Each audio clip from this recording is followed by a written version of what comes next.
Hoje a gente vai pregar uma mensagem que eu acredito que vai mexer com alguns, porque eu vou declarar que mexe só com alguns, porque eu creio que você não é preguiçoso. O tema da mensagem é: não negocie com a preguiça. E se eu tivesse que colocar um outro título, um outro tema para a mensagem, eu daria o seguinte tema: show preguiça. Fala para a pessoa que está perto de você, diz assim: show preguiça. Fala para a outra assim: show preguiça. Eu não sei se você já ouviu esse ditado aqui, ó: a preguiça morreu de sede ao pé de um rio. Eu já ouvi gente dizendo assim: misericórdia. Quem aqui já sentiu preguiça na vida? Gente, todo mundo, pelo amor de Deus.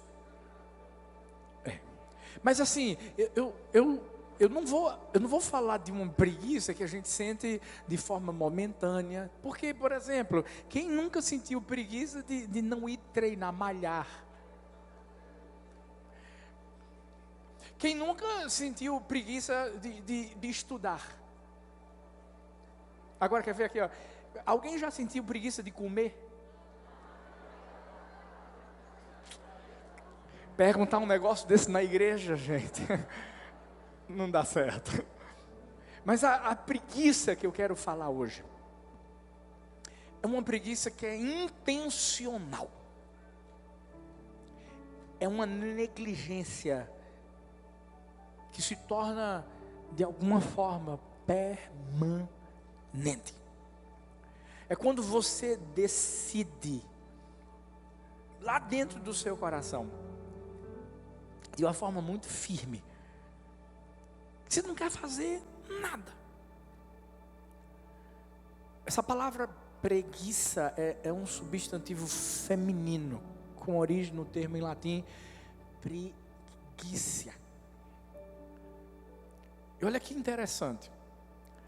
O significado é característica ou atitude que demonstra pouca disposição para o trabalho ou aversão para o trabalho. Se tem uma coisa que a Bíblia condena e sempre traz conselhos mostrando os malefícios que isso pode trazer, que a preguiça pode trazer. Se tem uma coisa que a Bíblia condena, é a preguiça. A gente vai encontrar na Bíblia 20 referências na Bíblia, e em todas elas mostrando que é algo prejudicial para a vida.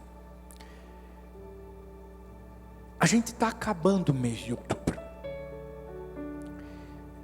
e deixa eu te dizer uma coisa: a pandemia não é desculpa para a gente deixar de viver o que Deus quer que a gente viva. Escuta, você é da igreja do amor, e você sabe como, o que ferve aqui dentro do nosso coração. A gente não para. São 3 igrejas na pandemia, 3 igrejas, várias células que foram abertas na pandemia, inúmeras ações sociais realizadas na pandemia. Retiro espiritual, encontro, renovo, águias, em A2, batismo, tudo na pandemia. Porque a gente entendeu que a gente não pode ser dominado por algo que não vem do coração de Deus para a nossa vida. O preguiçoso, por exemplo, ele vai se tornar um personagem no livro de Provérbios. É um dos personagens que mais se destaca. Ele não é louvado. Por quê? Porque ele faz o contrário do que é o tema principal do livro, que é a sabedoria. Ou seja, o preguiçoso é tido como um tolo. Você vai ver ao longo dos 31 capítulos de Provérbios esse personagem preguiçoso sendo apresentado sobre diferentes aspectos. Olha o que a Bíblia fala em Provérbios 21, 25. O preguiçoso morre desejando, porque as suas mãos recusam trabalhar. Provérbios 21, 25. Eu lembro a história de um baiano. Meu Deus, será que tem algum baiano aqui? Não, todo baiano é trabalhador. Você é baiana, filha? Não, meu pai é baiano, gente. Meu irmão é baiano. Minha irmã é baiana. Mas assim, dizem por aí que o baiano é um pouco mais tranquilo, meu rei, né? Gente, eu tenho meus filhos queridos de Salvador da Bahia.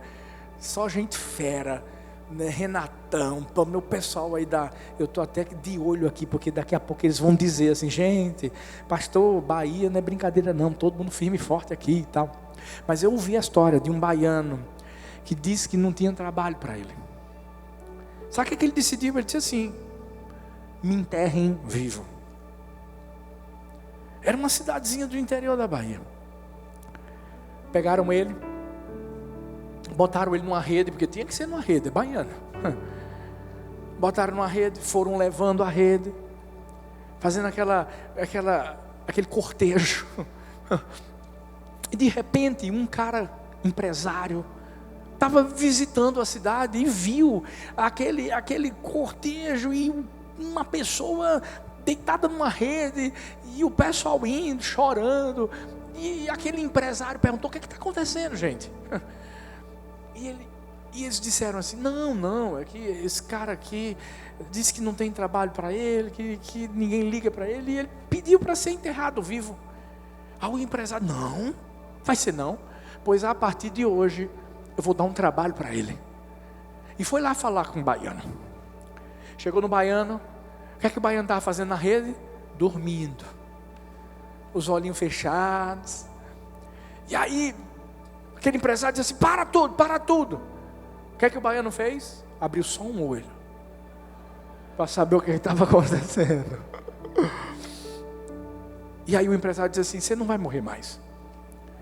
Eu estou aqui para te dar uma oportunidade para você trabalhar. Você vai ser um grande empresário. Eu vou fazer o seguinte: eu vou te dar não sei quantos sacos de feijão de corda, feijão verde. Você vai ser o cara do feijão aqui da cidade. Você topa? Você quer? E o baiano olhou para o empresário e disse assim: eu só tenho uma dúvida.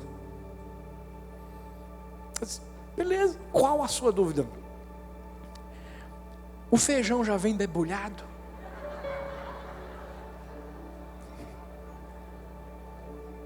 É baiano mesmo, hein? Aí o empresário disse assim: claro que não. Porque eu quero que você, através do seu esforço, do seu sacrifício, você conquiste o seu espaço. Você vai debulhar tudo. O baiano fechou os olhinhos e disse assim: segue o cortejo, segue o cortejo. Eu sei que é uma história que se torna engraçada, mas é uma história que é vivida de uma outra forma, na vida de muita gente. Muitas pessoas que têm a oportunidade de viverem coisas grandes, preciosas da parte de Deus, mas sabe o que elas fazem? Elas permitem que a preguiça domine sua vida. Se tem algo que foi estabelecido por Deus para a minha vida e para a sua vida, foi o trabalho, porque o trabalho é um meio natural para as nossas realizações.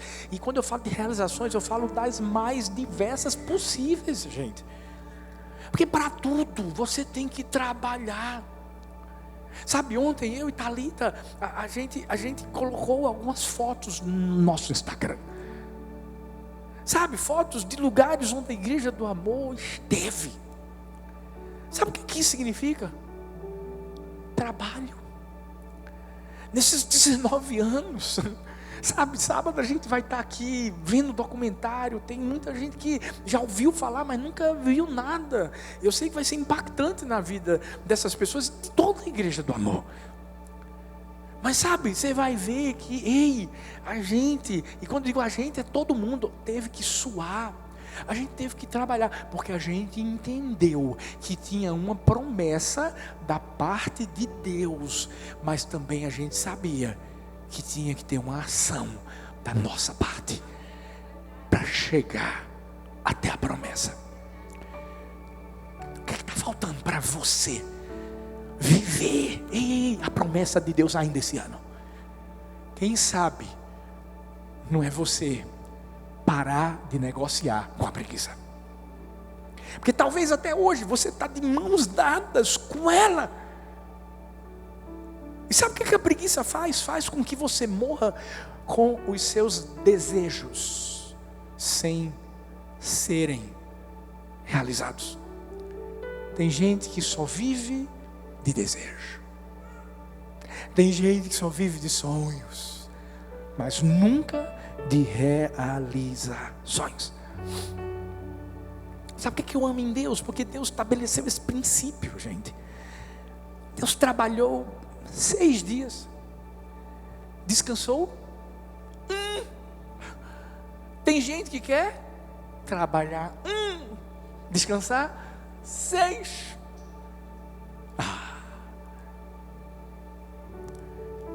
Se nós nos parecemos com o nosso Pai, nós vamos entender que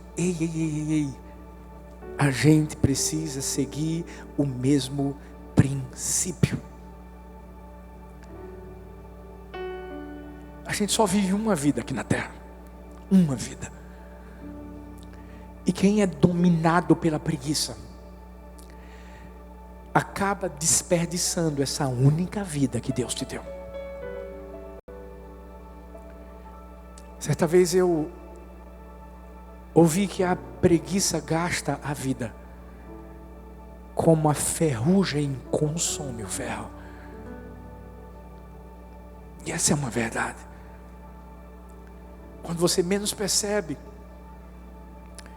o ferro está todo consumido. E quando você menos percebe, o tempo passou. E o que você deveria ter vivido, você não viveu. Sabe por quê?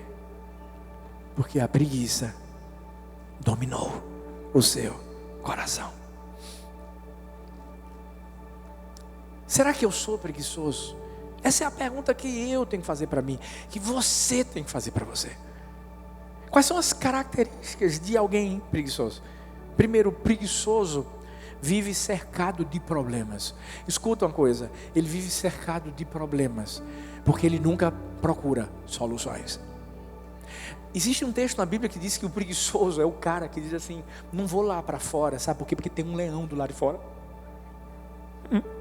Que na verdade não tem leão, é porque para ele é um leão. A pandemia se tornou, filhos, não um momento de desespero. Escuta, e você vai me entender. Ao longo de toda a história, em todas as maiores crises do mundo, as maiores oportunidades surgiram. Invenções, ideias. Sabe, tem muita gente que pegou a crise para sair da zona de conforto, a zona que sempre viveu na vida. Você não tem ideia da quantidade de pessoas que fizeram desse momento o momento de serem impulsionados e viverem o destino que Deus tinha para a vida delas. Por quê? Porque não focou nos problemas, focou na solução.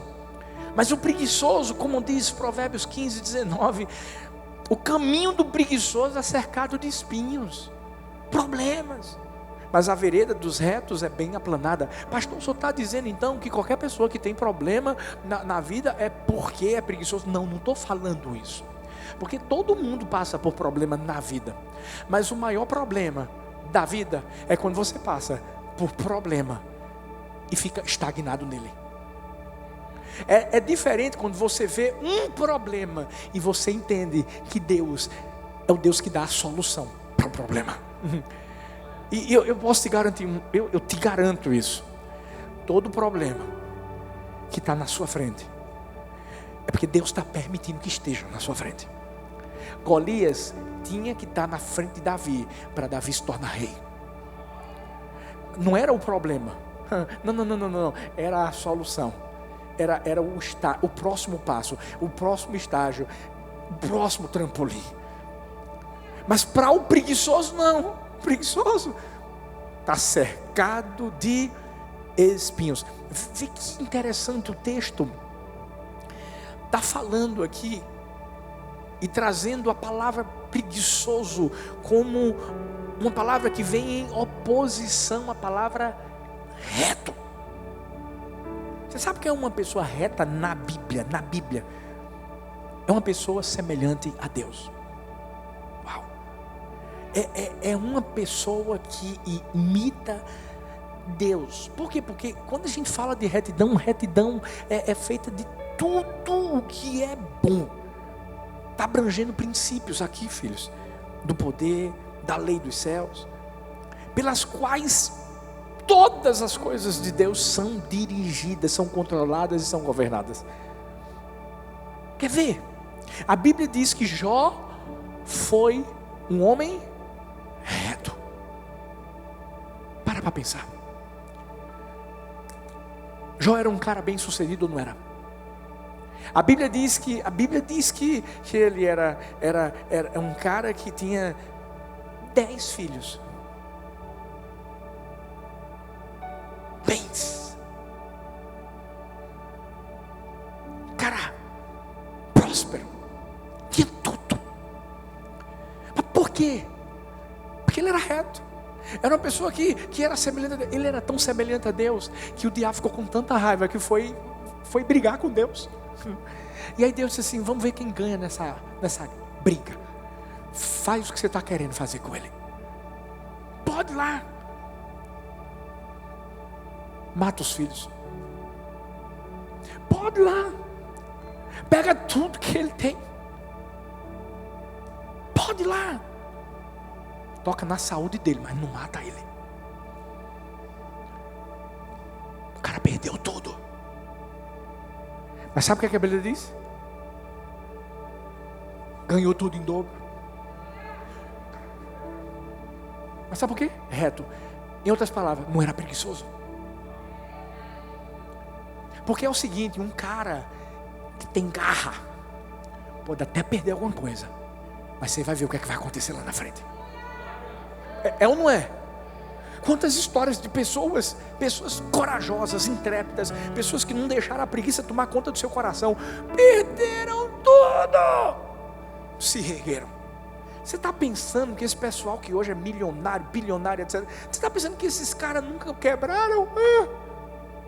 Vai ver a história deles. Mas sabe o que eles fizeram? Se reergueram. Não foram preguiçosos. Eles não permitiram que o desânimo, porque é uma outra palavrinha para preguiça, desânimo, ocupasse seu coração. Eles se reergueram e sabe por quê? Porque eles entenderam que tem algo, gente, que Deus quer ver na nossa vida. É uma palavrinha chamada disposição. Eu vou repetir: disposição.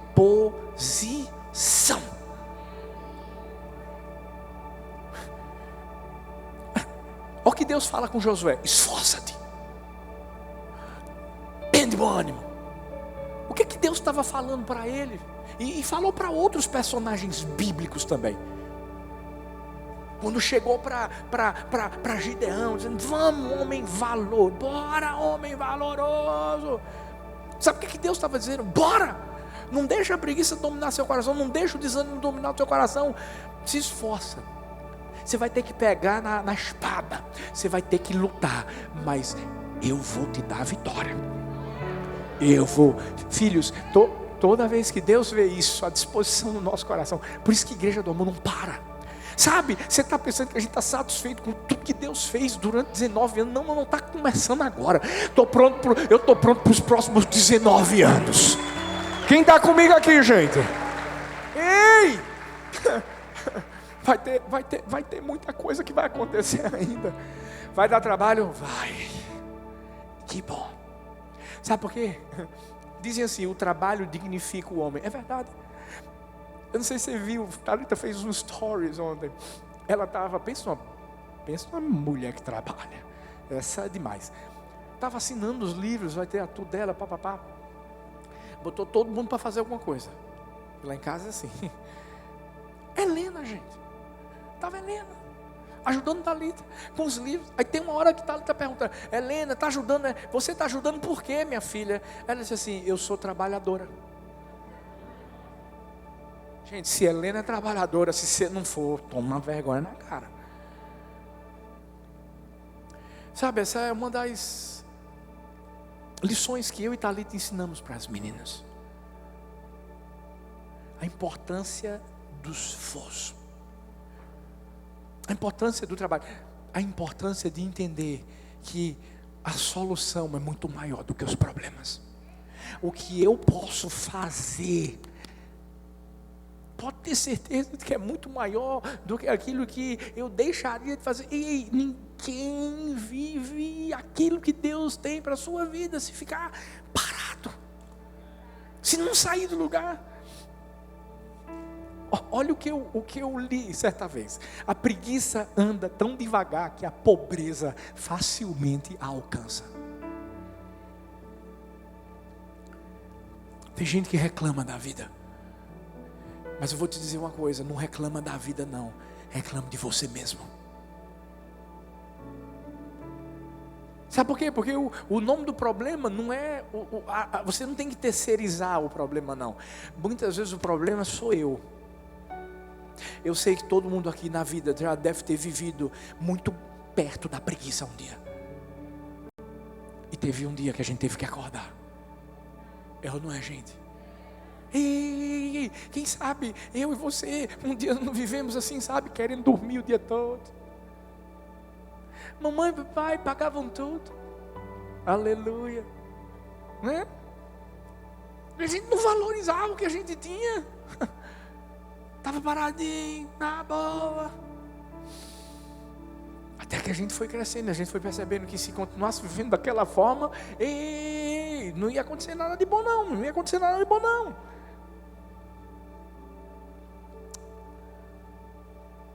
A gente precisa entender que a preguiça nos leva a sermos dominados pelos problemas. Mas quando a gente recebe a palavra de Deus dizendo assim: esforça-te, Ele nos dá a solução. É quando a gente se levanta. Foi isso que Deus tentou fazer com Elias, gente. Porque Elias estava deitado. Elias estava recebendo água do rio, a comidinha.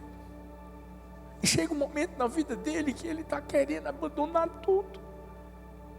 Chega um momento na vida dele que ele simplesmente se entrega.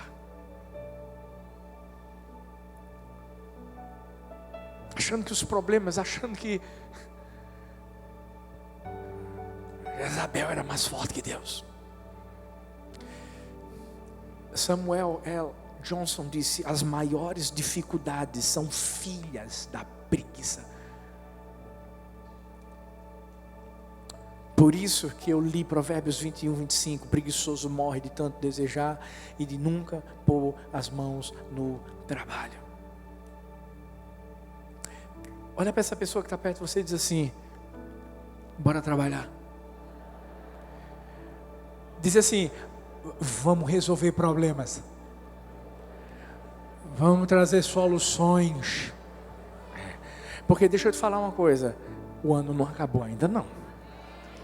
Não acabou não. Eu creio que os melhores dias da nossa vida ainda estão à nossa frente. Estão? Ah, estão. Ainda tem um finzinho de outubro, meu filho. Oxê. Depois novembro, bota vai quebrar novembro e dezembro. Dezembro, meu pai. Mas se você não entender que tem que trabalhar, tem que fazer alguma coisa, nada acontece. Outra característica do preguiçoso, está sempre insatisfeito. Por quê? Olha Provérbios 13:4. O preguiçoso deseja, nada consegue. Mas os desejos do diligente são amplamente satisfeitos. O preguiçoso está sempre insatisfeito. Se eu tivesse que colocar uma outra palavrinha para insatisfeito, seria frustrado. Porque o preguiçoso só deseja. Quer ver uma coisa? Quem está solteiro aqui? Levanta a mão. Está amarrado em nome de Jesus? Não, menino. Deixa eu perguntar de novo. Quem está solteiro aqui? Levanta a mão. Meu Deus. Espírito de solteirice, sai. Você também, ela? Que isso, filho? Agora. Quem aqui deseja casar? Vou fazer outra pergunta. Agora, quem aqui quer casar? Vou fazer outra.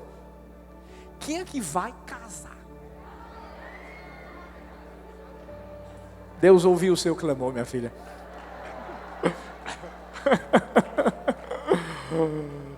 Está desesperada não, calma, né, filha? Existe uma grande diferença entre você desejar. Escuta isso. Desejar, todo mundo deseja muita coisa. É ou não é? Quem não tem sonhos na vida? Mas uma coisa é quando você não só deseja, você pega o seu desejo e o materializa. Você age em direção ao desejo do seu coração. Você sabe o que é que a gente fez durante esses 19 anos aqui na Igreja do Amor? A gente pegou cada desejo que Deus colocava no nosso coração a cada ano. Cada ano vinha uma promessa diferente. A cada ano tinha algo novo que Deus colocava no coração da igreja, gente. E a gente dizia assim, para a gente chegar lá, a gente vai ter que fazer isso. Vai ter que fazer isso. Ei. Eu estava falando hoje com o Brendia. Quanta água mineral a gente não vendeu aqui, ó, no sinal. Sabe por quê? Porque a gente tinha um desejo. Claro que tinha um desejo de vir para cá, tinha. Mas a gente sabia, sim, a gente era fiel em dízimos, ofertas, tudo isso. Era, mas tinha que fazer algo mais. Bora vender água. Bora. Chaveiro, caneta, pulseirinha, camisa. Só não vendia filho. Mas o resto vendia. Porque doou o carro, doou. Tem gente que doa tudo. Deixa eu dizer. Não adianta a gente apenas desejar. Por quê? Porque o nosso desejo não move montanhas. Quando a Bíblia diz assim que a nossa fé move montanhas, é porque fé é ação. Abraão creu na promessa, por isso ele saiu da terra, foi ao lugar que Deus queria mostrá-lo. Ou seja, ele teve que fazer alguma coisa. É isso que Deus quer que eu e você façamos. E não vamos ficar de desejo, sabe por quê? Porque aí a gente fica insatisfeito. A gente precisa ter disposição. Eu vi a história de dois homens. excelentes atletas quando eram adolescentes. Top, os caras eram top. Qual era o sonho dos dois? Se tornar atleta profissional. Um deles se esforçou, treinou, batalhou, suou, se sacrificou. Sabe o que aconteceu? Ele se tornou um grande atleta. Por 10 anos ele teve uma carreira assim fenomenal. Se tornou uma estrela. E o outro pastor, o outro dizia assim: eu vou esperar pela oportunidade certa. E muitas portas eram abertas, mas ele meio que dizia assim: não, é porque eu acho que eu não estou preparado, é porque isso, porque... E ele começou a dar desculpas, e a terceirizar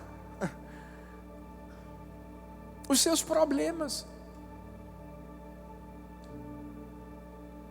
Você sabe o quão perto de se tornar um profissional ele chegou? Vou te dizer. Ele só conseguiu comprar um ingresso para assistir a um jogo profissional e ver os profissionais jogando. Porque na vida é assim, gente. Ou a gente decide ir para a quadra, ou a gente vai decidir ficar do lado de fora, vendo os outros crescerem. E só tem uma coisa que faz isso acontecer: preguiça. Existe um momento na nossa vida em que é normal e ao mesmo tempo não pode ser normal. É que a gente atinge um nível onde você tende a entrar numa zona de conforto. Sabe, para a gente viver o que a gente está vivendo aqui, filhos, deu trabalho. Continua dando muito trabalho. Célula. Você poder treinar pessoas para seguirem princípios da Bíblia, a supervisionar, a coordenar, para liderar não sei quantas igrejas, para resolver um bocado de problema. Dá trabalho. Mas um dia a gente decidiu: é o trabalho que a gente quer. Sabe por quê? Porque a melhor coisa, e é isso que a Bíblia diz, é você viver o fruto do seu penoso trabalho. Deu trabalho Jesus tem da cruz. Deu trabalho, ele teve vivido tudo que ele viveu por mim, por você. Mas sabe qual foi o maior sentimento do coração dele? O de satisfação. Quando ele estava lá na cruz, e ele sabia que a cruz, a sua morte, seria a vida, seria o seu trabalho, que traria o melhor fruto da nossa vida, que é a nossa salvação. Você sabia que é isso que é mais lindo? Você tem que entender que você não trabalha para você, você trabalha para os outros, para abençoar a vida dos outros. Isso mesmo, em tudo que a gente faz. É por isso que a gente não vive insatisfeito. É por isso que a gente não vive só desejando. Não. A gente realiza. A gente vê as coisas acontecendo. Posso te falar uma coisa? Vale a pena. Quando a Bíblia diz que tudo que a gente fizer tem que fazer para o Senhor, vale a pena trabalhar. No que a gente faz, a gente está fazendo para o Senhor. E quando a gente está fazendo para o Senhor, a gente está alcançando o coração das pessoas. A gente está impactando o coração das pessoas. E você não tem ideia de quem você vai alcançar. Mas eu posso dizer uma coisa: você vai alcançar. Quando a gente fala assim, de Paulista para o mundo, é o fruto nosso trabalho. É porque a gente decidiu não ficar parado, a gente decidiu não ser preguiçoso. É por isso que tem um monte de gente servindo aqui, ó. Ah, não. Para você ver o que acontece aqui, vai para os bastidores.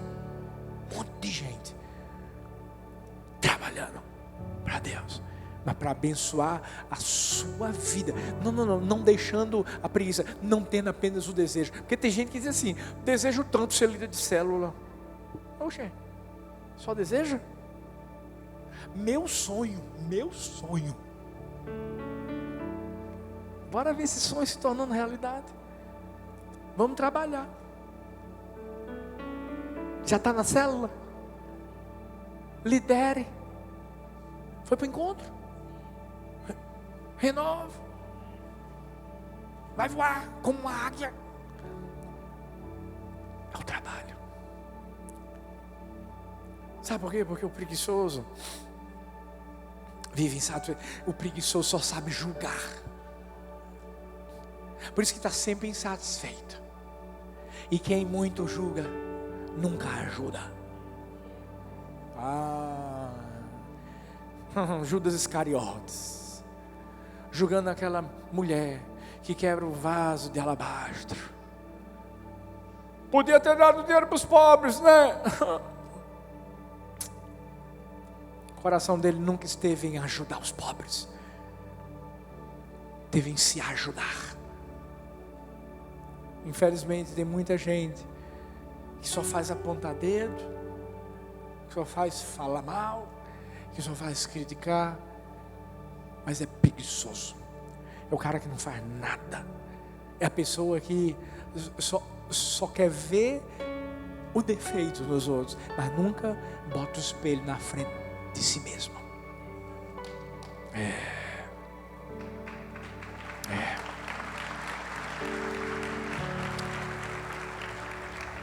Você sabe o que a gente aprende aqui, filhos?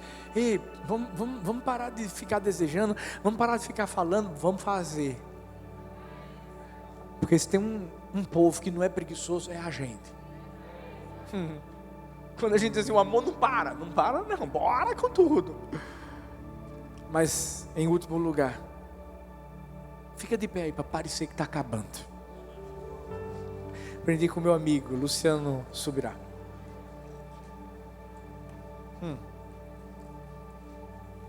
É interessante porque o preguiçoso não é de confiança. Vai pedir alguma coisa para o preguiçoso? Provérbios 10, 26 diz assim: nunca mande, olha que coisa séria, um preguiçoso fazer alguma coisa. Ele será tão irritante como vinagre nos dentes ou fumaça nos olhos. Quando a Bíblia fala de vinagre, de fumaça nos olhos, está trazendo a ideia de alguém que incomoda. Bota uma fumacinha nos olhos aí, você vê, vinagre, bota vinagre nos dentes. É o que incomoda, representa dificuldade para quem esperava que ele realizasse um trabalho. É dessa forma.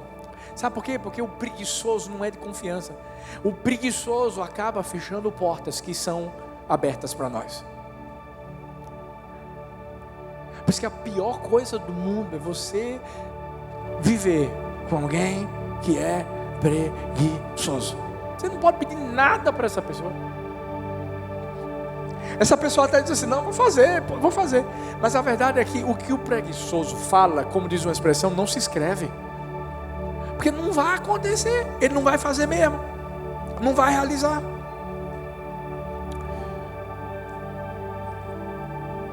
E é por essa razão que na vida a gente precisa fazer uma escolha. Quem vai andar comigo? Quem vai andar com você? Ruim é quando o preguiçoso é a gente. Misericórdia. Aí é você andando com você mesmo. Mas é nessa hora que Deus entra. É nessa hora que Deus começa a dizer assim: ei filho, você não está se parecendo comigo. Filha, você não está a minha cara. Porque Deus deixou um princípio. Trabalhe. Uma das direções que Deus dá a Adão depois da queda, é claro que isso não foi só depois da queda, porque antes da queda, Deus disse assim para ele: ei, vamos lá, eu quero que você se esforce, cuide de tudo aqui, ó, desse paraíso. Ia ter trabalho, ia ter sim. Mas depois da queda, a coisa aumentou. Tudo que Deus quer é que Ele possa contar com a gente. A pergunta que eu faço para mim, para você hoje é: e aí, a gente é de confiança para Deus? Porque a gente tem uma missão. A gente diz aqui: temos uma missão, não vamos fugir dela. Vamos ganhar as multidões e cuidar muito bem delas. Amamos nossa igreja e ela é do Senhor. De Paulista para o mundo, muito prazer, somos a família do amor. Minha pergunta é: a gente é de confiança para Deus? Deus pode contar comigo, pode contar com você. Que a gente precisa ser como aquela formiguinha. Porque tem uma música que eu aprendi desde pequenininho: vai ter com a formiga, ó preguiçoso. Pensa como a gente aprende com a formiguinha. Porque formiga, gente, ela se prepara para cada estação da sua vida. Trabalha dia e noite, suprindo as galerias de alimento, na doença, está cuidando uma da outra. No inverno, está se alimentando daquilo que elas colheram durante o verão. Não tem chefe, não tem supervisor, não tem ninguém que governa sobre elas, mas não param. E a pergunta que eu faço para mim, para você é: Deus pode contar comigo e com você? Será que a gente está pronto aqui para agir? Ou será que a gente vai querer dormir em berços esplêndidos? Eu quero encerrar contando a história de um experimento que foi feito. Um cientista pôs 2 cachorrinhos em situações diferentes. Um cachorrinho foi colocado numa gaiola limpa, aconchegante, sabe, um canilzinho todo bonito, todo arrumadão. E o outro foi colocado num canil cheio de moscas. O cachorro que estava no canil maravilhoso estava lá deitado, vivia só dormindo. E o outro bichinho se mexendo, espantando as moscas, indo para um lado para o outro, sabe, se desvencilhando das moscas. No fim desse experimento, foi feita uma avaliação da saúde, de como aqueles 2 cachorros estavam. E o cachorro que ficou com as moscas estava melhor do que o cachorro que ficou numa cela, numa gaiola, num canil aconchegante. Eu vou falar algo que talvez vai doer no coração de muita gente, mas vou te dizer uma coisa: o que você está passando hoje é Deus te colocando no canil cheio de mosca. Sabe para quê? Para você acordar. Não é para o seu mal, não.